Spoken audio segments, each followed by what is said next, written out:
नमस्कार, मैं हूं अंकुर और आप देख रहे हैं सत्य हिंदी का न्यूज बुलेटिन।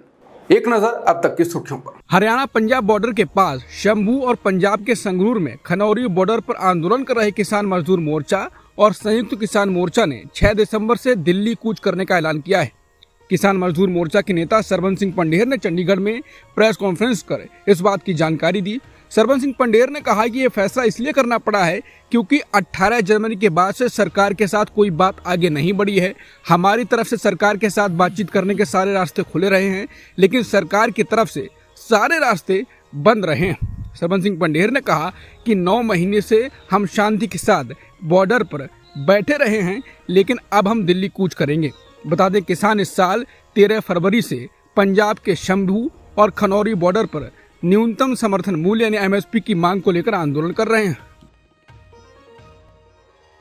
दिल्ली सरकार के पूर्व मंत्री कैलाश गहलोत बीजेपी में शामिल हो गए हैं। एक दिन पहले ही उन्होंने आम आदमी पार्टी और दिल्ली सरकार के मंत्री पद से इस्तीफा दिया था। कैलाश गहलोत ने बीजेपी में शामिल होने के बाद कहा कि मैंने अपने पत्र के माध्यम से बता दिया है कि मैंने क्यों आम आदमी पार्टी छोड़ी है, लेकिन इतना कह सकता हूं कि मंत्री हो या मुख्यमंत्री, केंद्र सरकार के साथ लगातार लड़ाई में समय निकालोगे तो दिल्ली के लोगों का समय बर्बाद होगा।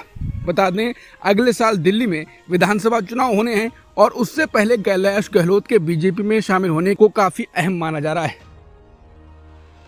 राहुल गांधी आज प्रेस वार्ता कर रहे थे। पहले उन्होंने जाति जनगणना को लेकर इंग्लिश में बोल दिया, फिर बोले हिंदी में भी बोलना है। इसके बाद एक रिपोर्टर बोला कि अंग्रेजी में ही चलेगा। फिर राहुल गांधी बोले नहीं चलेगा, बोलना है। फिर राहुल ने कहा कि आपने मीडिया वाली बदमाशी शुरू कर दी। फिर राहुल ने कहा कि तुम एनडीटीवी के हो। फिर रिपोर्टर ने हाँ में जवाब दिया। फिर राहुल गांधी ने कहा कि पकड़ लिया, एनडीटीवी नहीं चाहता कि मैं हिंदी में बोलूं, वो चाहता है कि जाति जनगणना की बात इंग्लिश में बोल दी जाए। महाराष्ट्र में विधानसभा चुनाव से पहले कांग्रेस सांसद और लोकसभा में नेता विपक्ष राहुल गांधी ने मोदी के एक हैं तो सेफ है नारे का लक्ष्य बताया। राहुल गांधी ने मुंबई में प्रेस कॉन्फ्रेंस के दौरान एक तिजोरी खोली और उसमें से गौतम अडानी और पीएम मोदी का एक पोस्टर निकाला। कांग्रेस नेता ने धारावी की भी तस्वीर दिखाई और सवाल करते हुए कहा कि एक कौन है, सेफ कौन है और सेफ किसका है। राहुल गांधी ने धारावी के पोस्टर को दिखाते हुए कहा कि एक है सेफ है का लक्ष्य ये है। राहुल गांधी ने कहा कि धारावी की जमीन वहां रहने वाले लोगों की है, वो वहां वर्षों से रह रहे हैं। धारावी को कन्वर्ट करने में कई सारी समस्याएं हैं। मैंगोम की जमीन छीनी जा रही है। एक व्यक्ति के लिए सारे नियम बदल दिए गए हैं। देश के port, airport, defence industry, Dharavi, सारा कुछ उस व्यक्ति को सौंपा जा रहा है। इसका प्रधानमंत्री से पुराना रिश्ता है। अडानी ये काम अकेले नहीं कर सकते, वो प्रधानमंत्री की मदद लिए बिना धारावी की जमीन लोगों से नहीं ले सकते हैं। महाराष्ट्र का धन यहाँ की जनता को मिलेगा या फिर एक व्यक्ति को मिलेगा, यही चुनाव का सबसे बड़ा मुद्दा है। राहुल ने कहा कि अरबपति चाहते हैं कि मुंबई की जमीन उन्हें मिले। महाराष्ट्र विधानसभा चुनाव पर राहुल गांधी ने सोमवार को कहा कि राज्य में लड़ाई करोड़पतियों और गरीब के बीच है। राहुल ने कहा कि करीब 1 लाख करोड़ रुपए एक अरबपति को देने की तैयारी है। कांग्रेस पार्टी की सोच है कि महाराष्ट्र के किसानों, गरीबों, बेरोजगारों की मदद हो। राज्य की महंगाई, बेरोजगारी मुख्य मुद्दे हैं। केंद्रीय मंत्री चिराग पासवान ने कहा कि मैं खुद चुनाव प्रचार कर रहा हूँ। मैं कल महाराष्ट्र में भी था।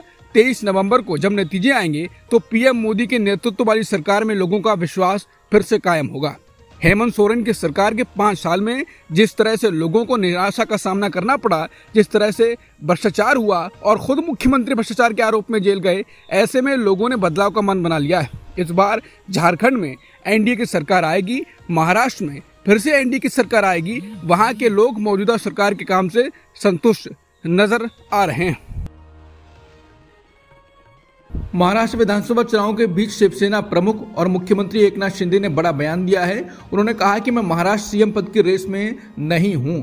शिंदे ने कहा कि महायुति में सीएम पद को लेकर रेस नहीं है। उन्होंने कहा कि हमारी रेस इस बात के लिए है कि महाराष्ट्र में महायुति को बहुमत के साथ सरकार में लाना है, महाराष्ट्र का विकास करना, लोगों के जीवन में सुधार और जीवन में बदलाव लाना है। साथ ही उन्होंने कहा यह भी तय है कि सीएम महायुति का ही होगा। मणिपुर में बेकाबू होती हिंसा के बीच अब बीरेन सिंह सरकार को उसके गठबंधन के साथी ने झटका दिया है।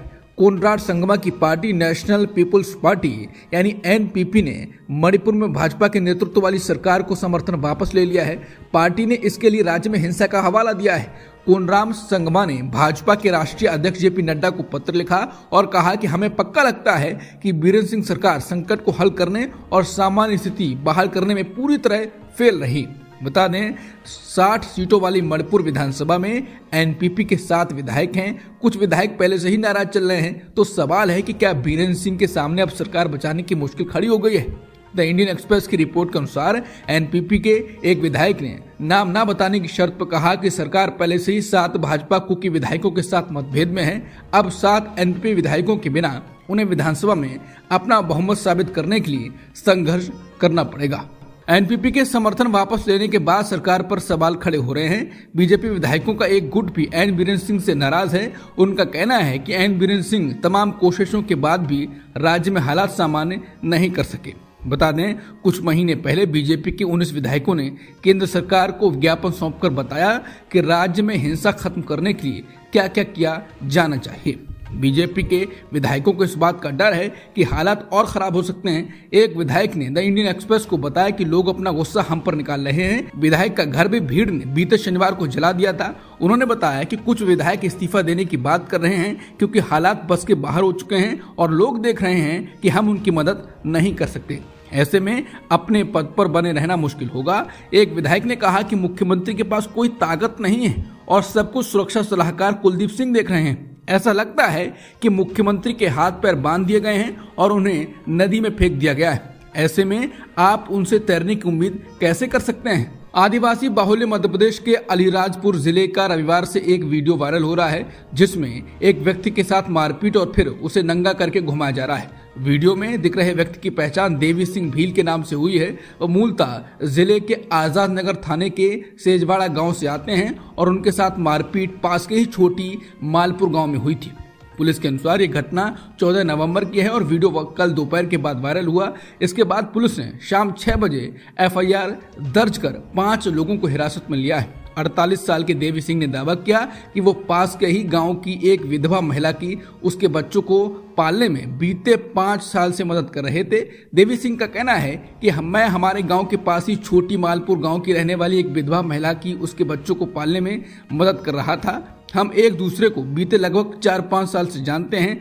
14 तारीख की शाम भी मैं इनके साथ इनके खेतों में लगे अनाज की सिंचाई करवा रहा था जब गांव के ही कुछ लड़ाकों ने मुझे पकड़ा और उनके ससुराल वालों को सूचना दी। देवी सिंह के पुत्र शैलेश ने बताया उस महिला के ससुराल वालों को इस बात से समस्या थी कि मेरे पिता उनकी मदद क्यों कर रहे हैं। इस कारण उस रात उन लोगों ने मेरे पिता के साथ ये ज्यादती की। देवी सिंह ने आगे बताया कि महिला के ससुराल वालों ने वहां पहुंचकर उनके साथ बहुत मारपीट की। पहले तो जी भरकर मुझे मारा और फिर उसके बाद मेरे कपड़े फाड़ दिए। मेरे हाथों को रस्सी से बांध दिया गया और मुझे किसी जानवर के जैसे नंगा करके गांव भर में घुमाया। घने कोहरे की वजह से सोमवार को दिल्ली में ट्रेन और फ्लाइट ऑपरेशन पर भारी असर पड़ा। रोशनी में कमी की वजह से दिल्ली हवाई अड्डे पर 118 डिपार्चर और 43 अराइवल वाली 160 से अधिक उड़ानें सुबह 8:30 बजे तक सस्पेंड रहीं।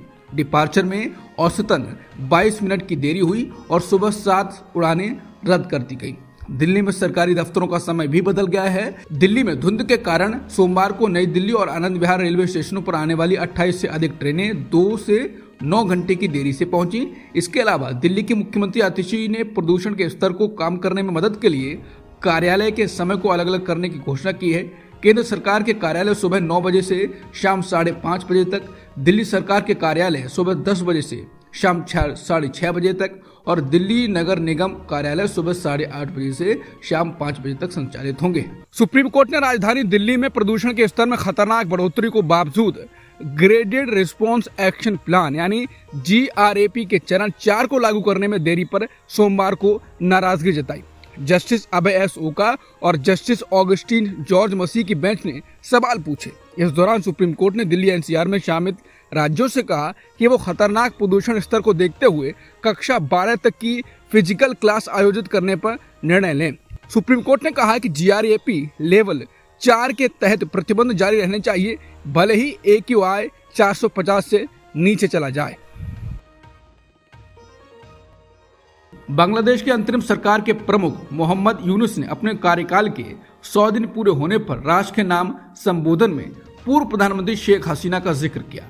उन्होंने कहा कि वो भारत से शेख हसीना को बांग्लादेश भेजने की मांग करेंगे। बता दें, शेख हसीना अपनी सरकार के खिलाफ आरक्षण को लेकर हुए विरोध प्रदर्शन के बाद भारत आ गई थी। उत्तरी गजा के बेइत लाहिया शहर में इजरायली हवाई हमलों में अब तक 34 लोगों की मौत हो चुकी है। स्थानीय सिविल डिफेंस एजेंसी ने जानकारी दी। एएफपी ने एजेंसी के हवाले से बताया कि हमले में जिन लोगों की मौत हुई है उनमें से अधिकतर महिलाएं और बच्चे हैं। वहीं हमले में 7 लोग घायल भी हुए हैं। इजरायली सेना का कहना है कि वो उत्तरी गजा में हमले कर रही है ताकि हमास फिर से इकट्ठा न हो सके। लेबनान के बेरूत शहर में किए गए इजरायल के हवाई हमले में हिजबुल्लाह के मीडिया चीफ मोहम्मद अफीफ की मौत हो गई।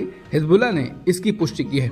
लेबनान के स्वास्थ्य मंत्रालय ने कहा कि इजरायल के हमले में 4 लोगों की मौत हो गई, लेकिन मंत्रालय ने यह नहीं बताया है कि लोग कौन हैं। हिजबुल्लाह के मोहम्मद अफीफ उन चंद लोगों में शामिल थे जो कि सार्वजनिक रूप से दिखाई देते थे। अफीफ को आखिरी बार पिछले सोमवार को एक प्रेस कॉन्फ्रेंस के दौरान देखा गया था। दुनिया के सबसे बड़े इस्लामिक देशों में से एक ईरान में बड़ी हलचल देखने को मिल रही है।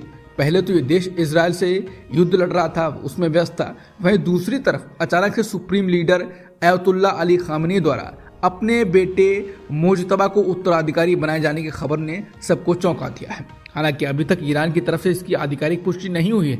बता दें, ये बात ईरान इंटरनेशनल की एक रिपोर्ट में सामने आई है। ऐसा दावा किया जा रहा है कि अधिकारियों ने पिछले महीने एक सीक्रेट मीटिंग के दौरान खामेनेई के उत्तराधिकारी का चुनाव किया। बता दें, Mojtaba Khamenei Ayatollah Ali Khamenei के दूसरे बेटे हैं। अमेरिका ने यूक्रेन को लंबी दूरी की मिसाइलों का रूस की सीमा के अंदर इस्तेमाल करने की अनुमति दे दी है। इस मुद्दे पर यूक्रेन के राष्ट्रपति वोलोदिमिर जेलेंस्की ने प्रतिक्रिया दी।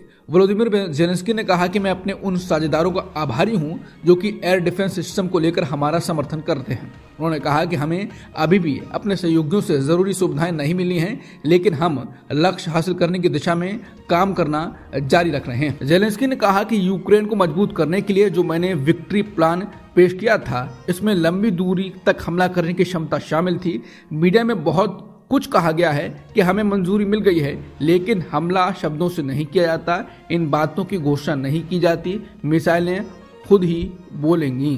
अब तक की सुर्खियों में इतना ही। बाकी खबरों के लिए बने रहिए सत्यहिंदी.com के साथ।